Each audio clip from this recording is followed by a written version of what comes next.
welcome to Ikate's Crossing as we continue our exploration of The Secret of Shambhala in Search of the 11th Insight by James Redfield, part of the Celestine Prophecy series of books. We're up to chapter 5 and this is part 2, and we're going to have a look at today's message with the Chinese Tarot. Let's have a look and see what cards, what's important about this part of the chapter for us. And whoops, and the card that sort of flipped out on my hand, I want to take that one, and these three indeed. So let's look, what have we got here to start the message off? Let's have a look. We've got Knight of Cups. So it feels like there's a lot of maybe there's a lot of emotional issues as we sort of move forward. There's some emotional stuff going on, a sense of sensitivity. I feel like there's a real sort of sensitive energy going on as we move forward on our journey. There's a lot of Four of Staves. Again, you get that sense of agreement, that sense of contract, trying to find a sense of stability in the energy, trying to find a sense of stability, build foundations for further development. We've got Eight of Staffs again, so we've got that sense of feeling like things are quite intense as we move forward here. So I think there's a lot of movement going on. It's very emotional, it's very intense, there's a lot of passion, creativity in the energy going on here. There's a sense of trying to build foundations, trying to create a stability in our energy as we move forward here. Again, we get a lot of movement. We've got a lot of direction, trying to find success in what we do along the way, which is quite important here. So interesting. Let's have a look. Is there anything else that we need to know about this part of the chapter? Oh, interesting. We get Temperance. So it's important that we're tranquil, we're serene, we're calm. We don't allow ourselves to react in an excessive way. We try and keep our emotions balanced. We try and make sure that we're not overpouring our emotions. We're keeping ourselves calm, serene, with tranquility as we move through this chapter here.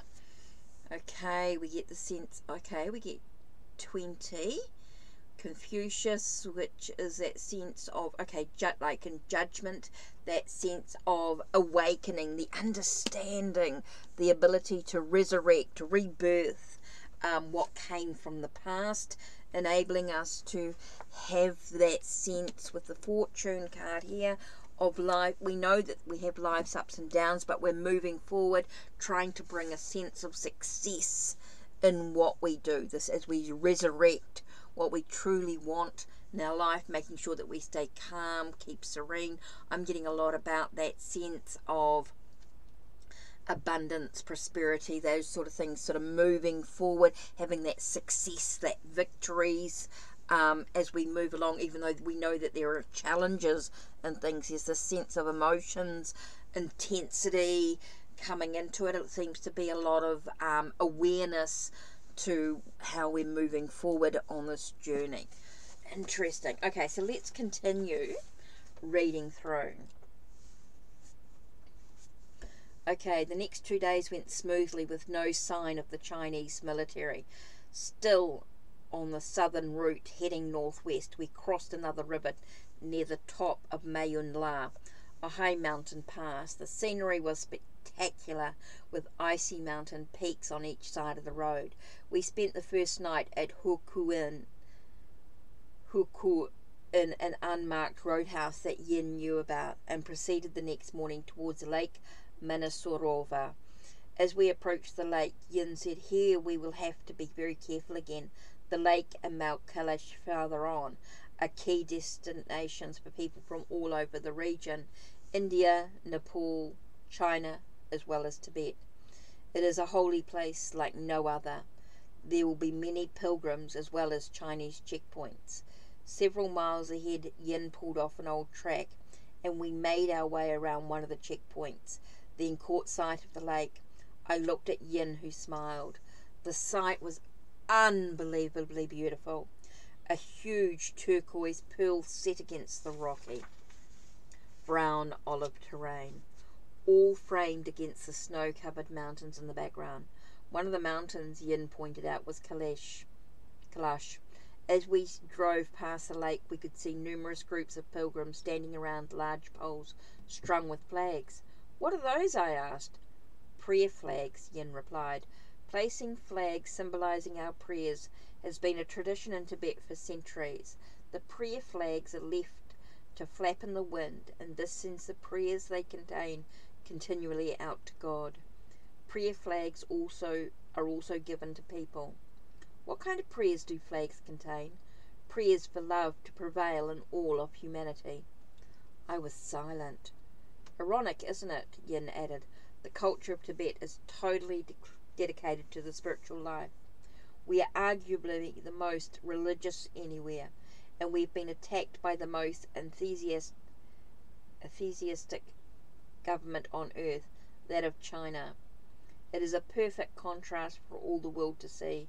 One vision or the other will prevail." Without talking further, we drove through another small town and then into Adachin, the closest town to Mount Kailash, where Yin hired 2 mechanics he knew to check our Jeep for any potential problems. We made camp with the other locals as close to the mountain as we could get without arousing suspicions. I couldn't keep my eyes off the icy peaks. "From here, Kailash looks like a pyramid," I said. Yin nodded. "What does that tell you?" "It has power." As the sun sank below the horizon, we observed an amazing sight. A magnificent sunset filled the western sky with layer upon layer of peach-coloured clouds, and at the same time the sun below the horizon still shone on the face of Mount Kailash, turning its snowy slopes into a dazzling spectacle of yellow and orange. "All through history," Yin said, "great emperors have travelled thousands of miles on horseback or by carrier to witness these sights in Tibet.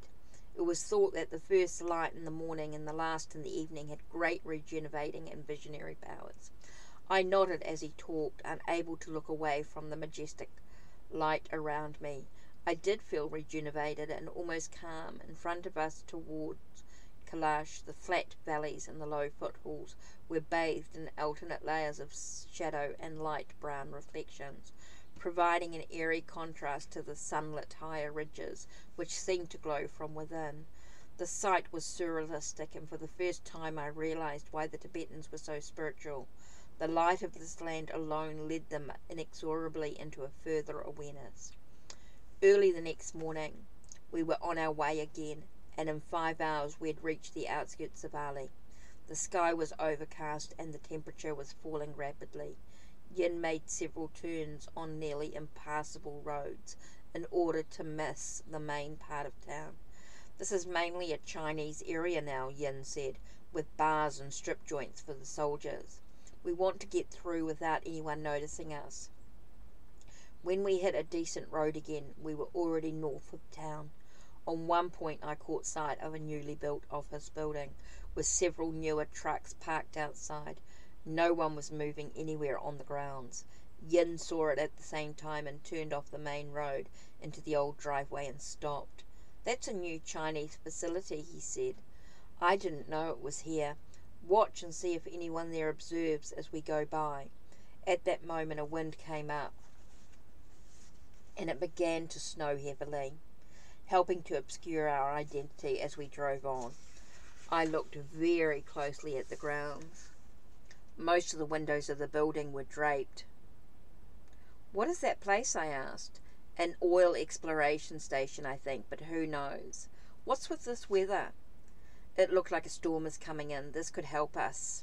"You're thinking they might be looking for us up here, aren't you?" I asked. He looked at me with a profound sadness which turned into furious anger. "This is the town where my father was killed," he said. I shook my head. "It's terrible that you had to see that." "It has happened to thousands of Tibetans," he added, staring straight ahead. I could feel his hatred. He shook his head. "It's important not to think about that. We have to avoid such images, especially you. As I told you before, I may not be able to control my anger. You must do better than me with this problem, so that you can go on alone if necessary. What? Listen to me closely, he said. You must understand exactly where you are. You have learnt the first 3 extensions. You have been able to constantly raise your energy and create a strong field. But like me, you still fall into fear and anger. There are some other things I can tell you about anchoring your outflow of energy. What do you mean by anchor? I asked. You must stabilize your flow of energy better, so that it is coming out of you into the world strongly, no matter what your situation is. When you do this, all 3 of the extensions that you have learnt become a constant mindset and way of life. Is this the 4th extension? I asked. It is the beginning of the 4th. What I'm about to tell you is the last information we have about the extension. The rest of the 4th extension is known clearly only to those in Shambhala. Ideally, the extension should work together like this. Your prayer energy should come from your divine connection within and flow out in front of you, bringing forth the expected synchronicity and uplifting everyone it touches into his or her higher self. In this way, it maximizes the mysterious evolution of our lives and the awareness of and completion of our individual missions on this planet. Unfortunately, we hit bumps in the road, challenges that bring on a state of fear, which, as we have discussed, brings on doubt and thus collapses our fields. Worse, this fear can bring on negative images, bad expectations, which can help create whatever we fear in our lives. What you must learn now is a way of anchoring your higher energy so that you stay in the positive flow more often. The problem with fear, Yin went on, is that it can be very subtle and sneak up on us quickly. You see, a fear image is always about some outcome we don't want. We fear failing, embarrassing ourselves and our families, losing our freedom or someone we love, excuse me, or our own lives. The difficult part is that when we begin to feel such fear, it often turns into anger, and we use this anger to marshal our forces and fight back against whoever we feel is the threat. Whether we are feeling fear or anger, we have to realize that these emotions come from one source, those aspects of our lives we want to hold on to. The legends say that since fear and anger come from being concerned that we are going to lose something, the way to avoid these emotions is to be detached from all outcomes. We were well north of town now, and the snow was falling even heavier. Yin was straining to see the road and glanced only briefly at me as he talked. Take our case, for instance, he said. We are looking for Will and the gateway to Shambhala. The legends would say that at the same time we set our fields to expect just the right intuitions and events to guide us, we should detach totally from any particular outcome. This is what I was getting at when I was cautioned you about being too attached to whether Jacob stopped or not.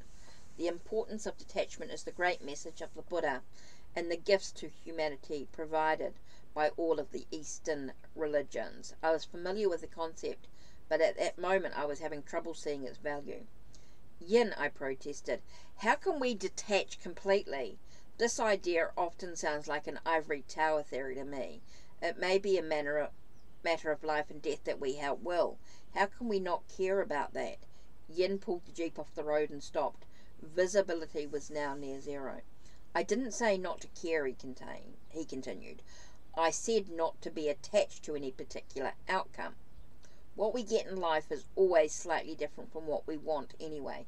To be detached is to realize that there is always a higher purpose that can be found in any event and any outcome. We can always find a silver lining, a positive meaning that we can build on. I nodded. This was the concept I knew from Peru. I understand, I said, the value of looking at things that way generally, but doesn't such an outlook have its limits? What if we are about to be killed or tortured? It's hard to be detached about that or to see a silver lining. Yin stared at me hard. But what if being tortured is always the result of us not being detached enough during the events leading up to such a critical situation?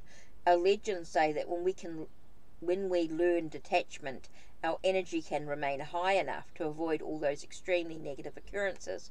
If we can stay strong, always expecting the positive, whether the outcome was exactly what we thought or not, then miracles begin to happen. I couldn't believe this. Are you saying that everything bad that happens to us occurs because we missed some synchronistic opportunity to avoid it? He looked at me with a smile. Yeah, that's exactly what I'm saying. But that's awful. Doesn't that assign blame, say, to someone who has terminal disease, thinking it's his own fault he's sick because he missed the opportunity to find healing? No, there's no blame. We all do the best we can. But what I have told you is the truth we must accept if we are to reach the highest levels of prayer energy. We must keep our fields as strong as possible. And to do this, we must always believe with a powerful faith that we will be saved from such problems. At times we will miss something, he continued. Human knowledge is incomplete, and we may die or be tortured because of a lack of information. But the truth is this: if we had all the knowledge that humans will eventually have, we would always be guided out of a perilous situation.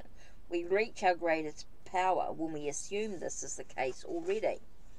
This is the way we can stay detached and flexible and build a powerful field of expectation. It was all beginning to make sense. Yin was telling me we had to assume that the synchronistic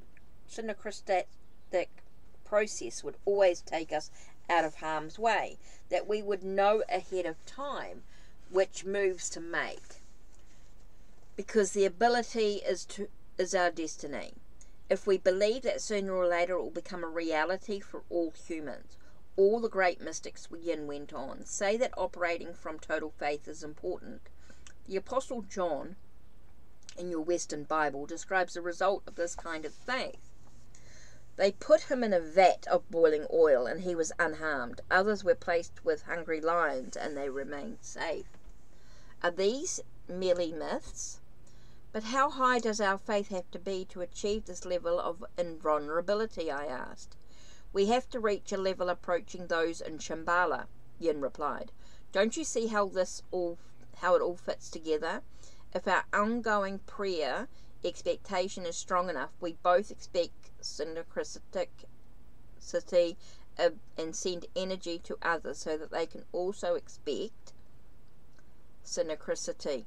The levels of energy keeps going up, and in the meantime there is always the Dakini. He looked away quickly, apparently horrified that he had mentioned these beings again. What about the Dakini? I asked. He was silent. Yin, I pressed, you have to tell me what you mean. How do the Dakini fit into all this? Finally he took a breath and said, I'm telling you only what I myself understand. The legends say the Dakini are understood only by those in Shambhala, and that we must be very careful. I can't tell you more. I looked at him angrily. Well, we'll just have to find out later, won't we? When we reach Shambhala. He looked at me with great sadness. I already told you I've had too much experience with the Chinese military. My hate and anger erode my energy. If at any time I see that I'm holding you back, I will have to leave, and you'll have to go on alone. I stared at him, not wanting to contemplate that idea.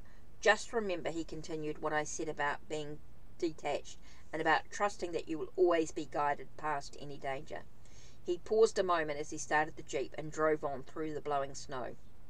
You can bet, he finally said, that your faith will be tested. Okay, so that's it from me. Don't forget to check the links down below. Check the links on my channel. Like, subscribe and ring the bell so you know when the next video will be uploaded. Take care. Blessed be.